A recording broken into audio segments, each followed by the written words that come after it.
Euromaxx highlights. Coming up on the show, All at Sea. Kiel Week is the world's largest sailing event. Wines online. More and more people are buying fine vintages on the internet. Pied Piper, one of Germany's most famous legendary characters, comes to life.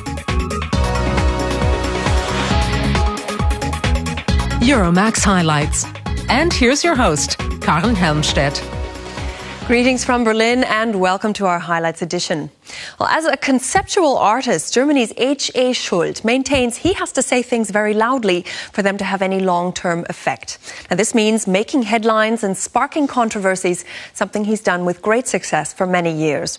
A man whose works have gone around the world and often taken on a life of their own. He turned 70 years young this week. Our cue to pay him a visit at his home/gallery in Cologne. Hi, welcome. The freight elevator opens and you step out into the world of H.A. Schuld. He lives here, surrounded by his artwork. Das. He has no truck with fancy titles. H.A. Schuld calls himself a man of action and wants to change the world with his art. And so he's been devising happenings for 40 years. His topic from the outset, ecology. His loyal companions, the trash people, figures made from compressed waste. These have become images of us. We create waste and become waste. I made 1,000 of these in the 90s and traveled the world with them. They've now become the world's most famous Germans. The journey began 13 years ago at Xanten in Germany. Many destinations followed: Moscow, the Great Wall of China, Rome, Barcelona, or a lake at the foothills of the Matterhorn in Switzerland. The most important thing about political art is that the image stays and lives on in the minds of people. And that triggers their common sense of responsibility. In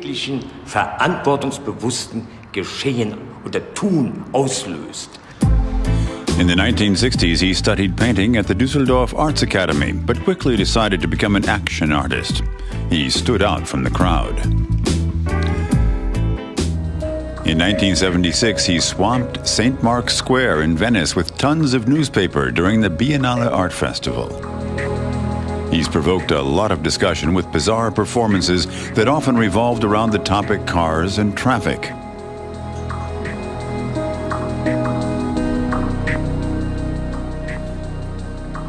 H.A. Schuld is always making headlines. In 1984, he hacked down a living room wall unit with an axe in an attack on German petty bourgeois values. This cupboard symbolizes dealing with things that we should actually be locking away.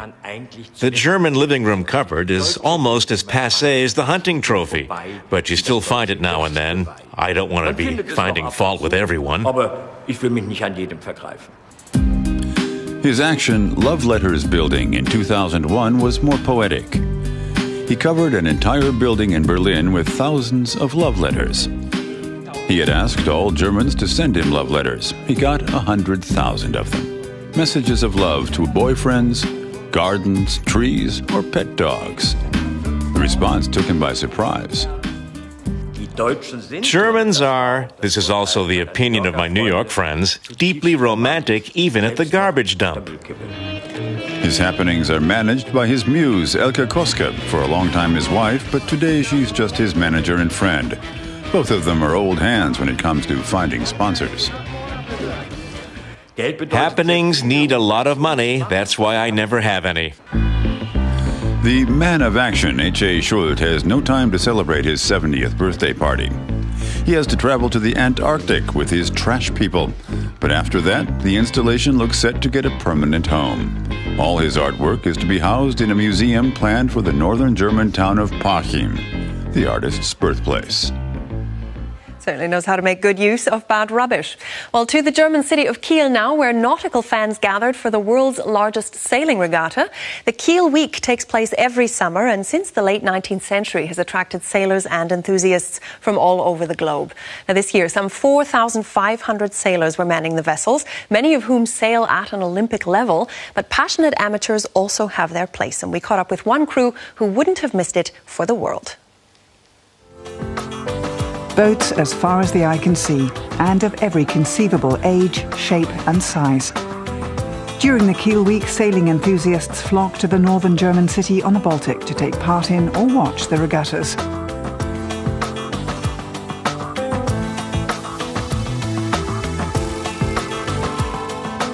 One of them is dentist Andi Lochbrunner from Lindau in Bavaria.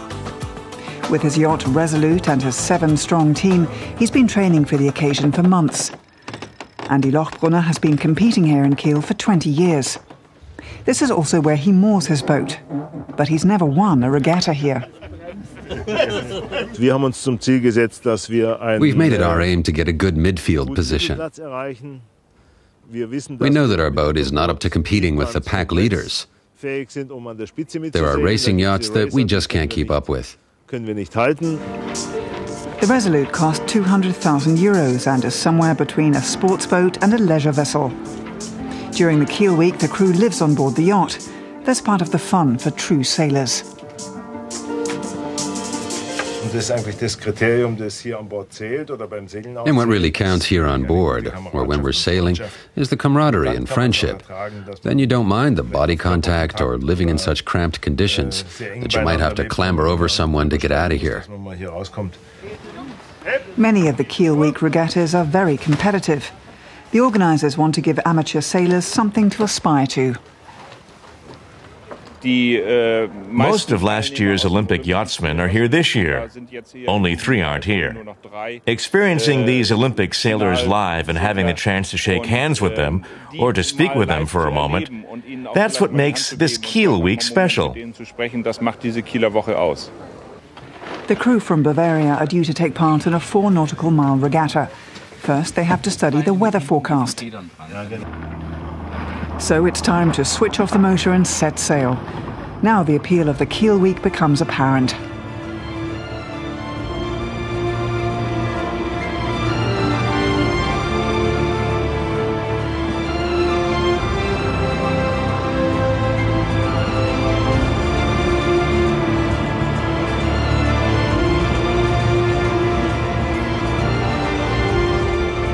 Today they only make 8th place, but the crew of the Resolute are taking it philosophically. If we come 8th of 9, then the worst thing that can happen to us is that we drop down to 9th place. I would say let's talk about it tomorrow evening. Time to go ashore. After all, the Kiel Week, which dates back to the end of the 19th century, is also a time to let your hair down.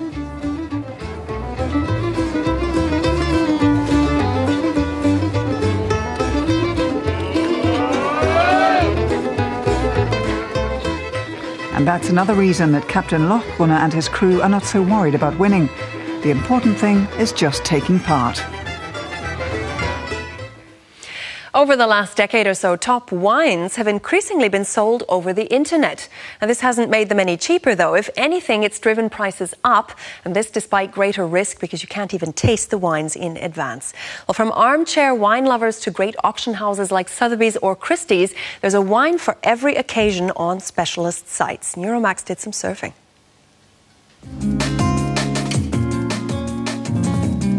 Top-class wines from around the globe. The choice is huge.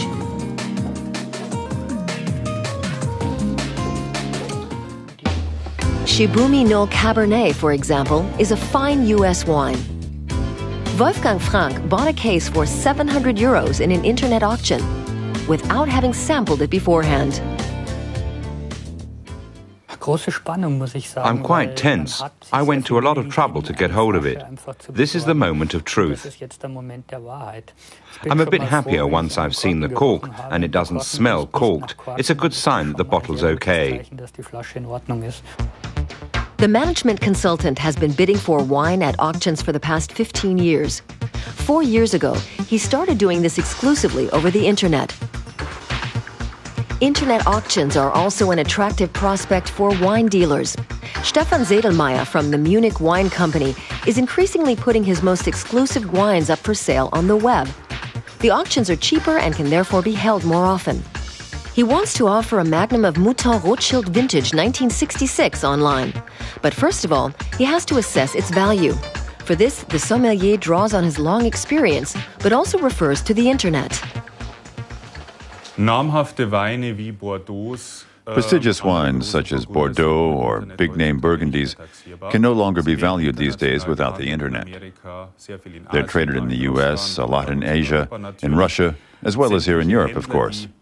All of those dealers offering wine simply couldn't be listed in printed form each month. After some research, he decides to offer the Magnum for 690 to 880 euros on his own homepage.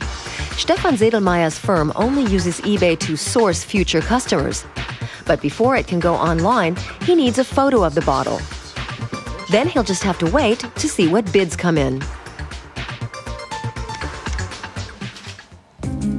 Collector Wolfgang Frank is proud of his 4,000 bottles in the cellar. International wines, many of which he bought in internet auctions. He owns one of the biggest Madeira wine collections in Germany. Here, for example, is a bottle of Madeira Tarantes from the year 1795. If you do drink this wine, and we'll be doing that sometime in the next 2 months, then you really are drinking liquid history. He paid a princely 1,500 euros for this bottle. But he's still on the lookout for the next internet coup. For Wolfgang Frank, vintage wines and modern technology are a perfect combination. It was back in the 1970s. The Italian fashion label Bottega Veneta made its name with very exclusive leather bags. But it didn't really excite the fashion world much over the next decades. Then in 2001, Gucci bought the label and made Thomas Mayer its creative director. What followed was an about swing as Bottega Veneta has reclaimed its position at the top end of the market. And up next, our exclusive interview with the media-shy Mayer.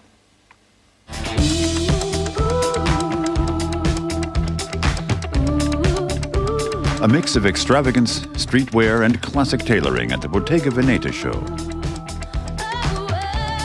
It's the kind of style that made the Italian company one of the most successful designer labels in the world. And here's the man behind that success, Thomas Mayer from Germany, as modest as ever.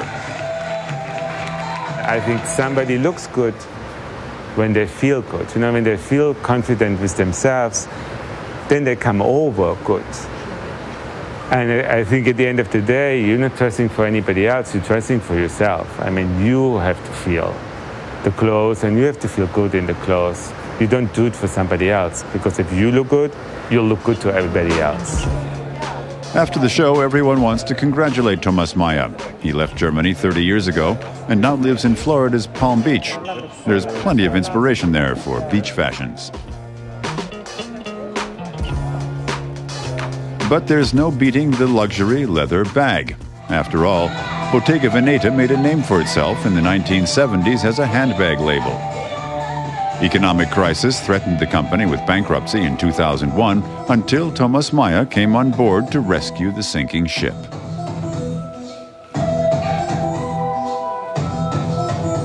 He turned the small, traditional company into an international lifestyle label and whipped up turnover to a staggering 300 million euros. What's his secret? It's all about the little that changes, you know, the proportions, lines, and millimeters.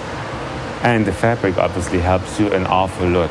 If you have work on the fabric and the make, that makes the garment completely new. Whether it's the color or the style, Mayer's creations are unmistakable. Industry watchers have been raving about him since the launch of his first collection in 2002. Even if it's crumpled, somehow the quality is very clear. The nappa is very expensive looking, the nylon is very finished. There's a real design element, Everything's a bit unexpected. The jackets are asymmetrical. The zips kind of start and finish in an unusual way. It's genuinely new fashion. Even if Thomas Mayer's personal style isn't always right up to date. These pieces are from 2007 and carry his initials. Your own initials. His aim is to create a timeless design. After all, his clients are individualists. It's just people who know what they like themselves, what they would want, and I think it's not people who buy for the season either. It's like something that you buy because it's well made, it's quality, it's beautifully done, beautifully designed, but it's also something that you want to keep. Eye-catching, colorful, and stylish. Meyer hopes these are the kinds of clothes his clients will want to wear year after year. Well, it's one of Germany's most famous legends, the Pied Piper of Hamelin, the dark story of a mysterious man who saved the town of Hamelin from a rat plague, only to relieve it of its children a short time later when they refused to pay him. Well, the event allegedly took place on June 26th in 1284, and theories abound as to what really happened on that day. But the Piper is the town's unquestioned claim to fame, and that's why the 725th anniversary of his deed was a good excuse to revisit the famous tale.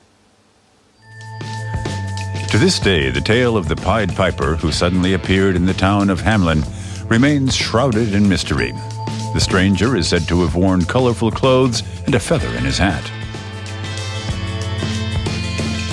Today, Hamelin is as charming as a fairy tale, but legend has it, 725 years ago, the town was suffering from its worst ever plague of rats. And the Pied Piper was the man who promised to rid Hamelin of the rodent invasion. He said he'd rid the town of rats in exchange for a tidy sum of money. But according to the legend, in spite of his success, the Pied Piper never received his reward and decided to take revenge.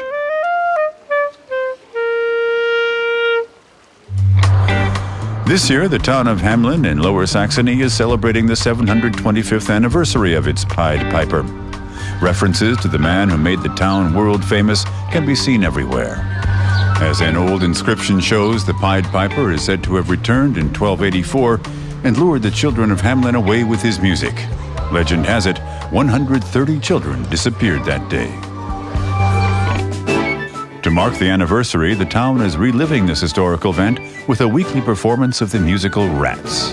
Das Kampfgeschrei, wir suchen eine andere Stadt voll großer Schweinerei. Hey, wir gehen jetzt über die Weser.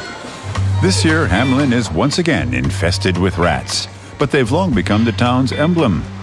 They help keep the legend of the Pied Piper alive. The rats drown down here in the Weser River. That's why I'm wearing such a short skirt, so I can wade into the Weser. The rats aren't really so big, and hypnotized by the music, they die a wretched death. The Pied Piper has really put the town of Hamelin on the map. The tale, which was first written down by the Brothers Grimm, has been translated into more than 30 languages. It's estimated that more than 1 billion people know the story of the Pied Piper. The tale is especially popular in the US and China, so much so that the Pied Piper of Hamelin makes regular trips there and even has his own TV show.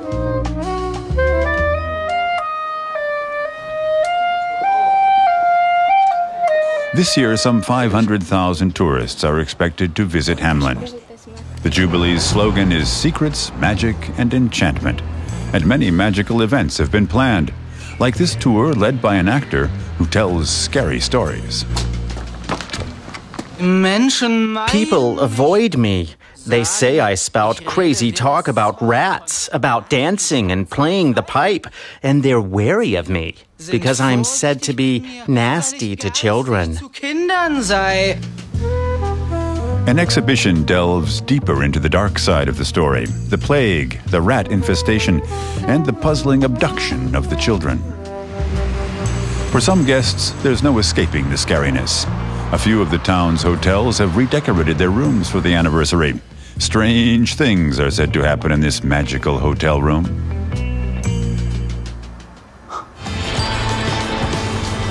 The unusual is usual in Hamelin. After all, the Pied Piper has kept his secrets for 725 years.